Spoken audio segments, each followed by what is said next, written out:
This is going to be a quick video on roof inspection and reseal on my 2022 Arctic Fox 1150. This will apply to any camper of any age because all of these RVs need a yearly roof inspection.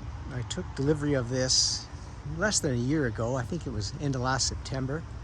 And it's about a year old now since it was built, so it's time to go up on the roof and have a good look. I was up there the other day putting that vent cover on, and I noticed there's a few places that need touch up. So it's time to get up there and have a look. Now, my camper was built with a ladder to access the roof. This thing is over 13 feet tall, so if you do not have a ladder and you're going to use a step ladder, I would caution you to do it very safely. You do not want to fall off this thing. I've mentioned that in a few other videos. It might be the biggest obstacle towards giving your own roof an inspection, but most newer RVs and truck campers have an access ladder on the back. Okay, all you really need as far as materials go is a couple rags with warm soapy water and clean water and some sealant. Now, I use Dicor lap sealant. It's self-leveling and it's made for these rubber roof membranes. There's other brands out there, but this one's highly recommended and I've had good luck with it in the past. And the most important thing is don't use silicone on your rubber roof. This is not silicone. It's not meant for anything else but this application. Don't put it on the sides. It'll drip down because it's self-leveling. And you don't need much of it. Other than that, just some soapy water and you're good to go. As far as inspections go, I had a good look at this roof. And what you want to do is have a careful look all over. Truck campers in particular, you want to look at the front cap. You can see on my front cap, I've already washed this off. There's a little hole here. It looks like it was an air bubble. There was one here I've cleaned and there was one here. The screws are all intact. It's only a year old, so I didn't expect it to be peeling off or be deficient. There's minor cracking here, but when they put this molding on, it oozes out and it does shrink back, so that's okay for now. You want to take a good look at the clearance lights here. Make sure that the silicone or whatever they're using on this fiberglass, now this is a special sealant, I have some of that. It's not self-leveling because self-leveling will run down. You want to make sure these clearance lights on truck campers and other RVs are not cracked and are watertight, because you don't want water behind your front cap. It'll rot it out from the inside and it'll delaminate. Other than that, you have a good look around the whole roof. I've already had a good look at most of these things. The sealant is looking good and they're all tight. Here's the big skylight inside. It's all tight and secure. The sealant again is in tight. Oh, look at, there's one I missed right there. I couldn't see that today when I was up here in the sun. These are air pockets. That's all they are. I'm going to put some lap sealant over that and let it ooze down and cover that hole up. Make sure that the solar panel is still tight, and it is. These are all sealed up from the factory.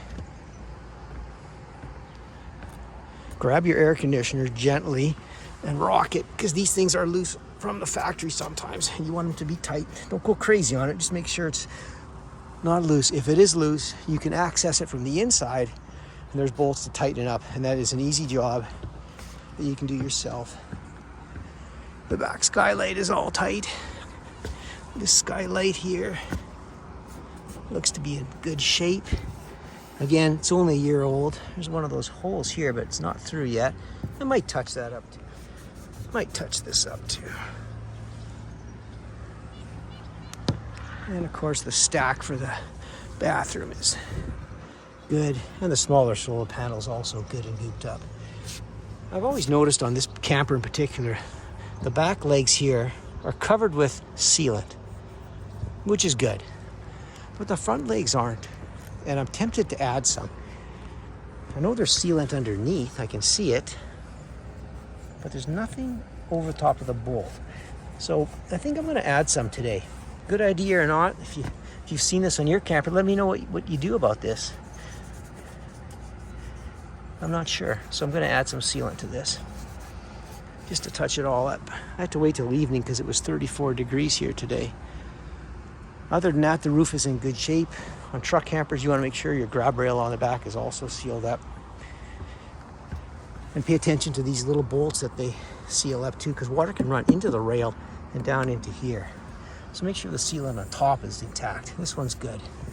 Another stack back here, and that's also good. So really just a few little areas I got to touch up. This thing is in excellent shape after a year. Here's another one back here. I'm going to touch this one up too. If you can't touch these up yourself, pay to have it done, because you don't want water getting into your camper. It'll rot it from the inside out. So let's get started.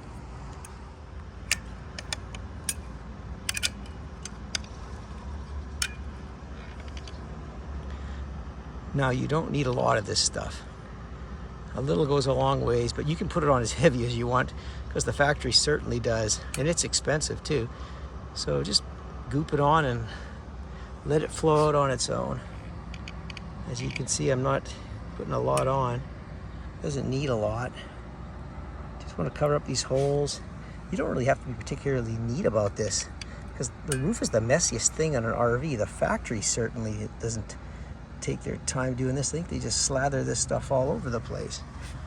And that's pretty much it for the front cap. A few touched up spots there, and it's done.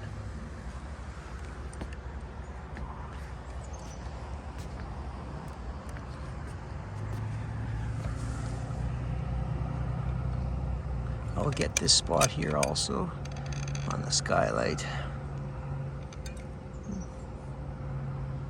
You can also take a rubber glove if you want to smooth it out. I'll come up tomorrow and that stuff will be laying pretty flat.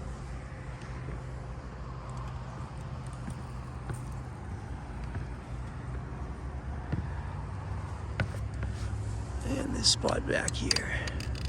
I'll put some on that too.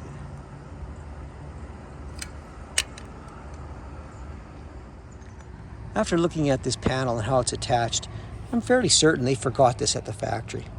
They've sealed it underneath, which they should have, but they certainly didn't put any on the external part, and they have that on the back. So I'm going to go ahead and just put some self-leveling sealant over these attachment points for this panel, as it certainly can't hurt. I have never seen brackets like this exposed that didn't have it on. So as you put this stuff on, just goop it all over. Tomorrow I'll come up here and this will be nice and level. It'll expand a bit. Not expand, it'll lay flat. So it will spread. So if you're doing it close to the edge, kind of limit the amount you put on, because you don't want it running over the side of the camper. I think that's pretty much it. 10 minutes work, and this roof is ready for another year. Every little point in the front is sealed up. This solar panel is now sealed on all 4 brackets, not just 2. I never noticed that before, but it's sealed now. Everything's all tight. I shouldn't have any leaks. So like I said, once a year, you have to inspect these things at a minimum, or every time you're up there. If you're ever up here doing any work, have a quick look at your roof. Preventative maintenance goes a long ways on an RV. And there are people that just buy them and forget about them. And these are the horror stories you see on YouTube of restorations that are needed far before a camper is very old. Rotten walls, delaminating structures, and the list goes on and on. A little bit of maintenance and $10 worth of self-leveling sealant on top of your RV, new or old, can go a long, long way. Thanks for watching.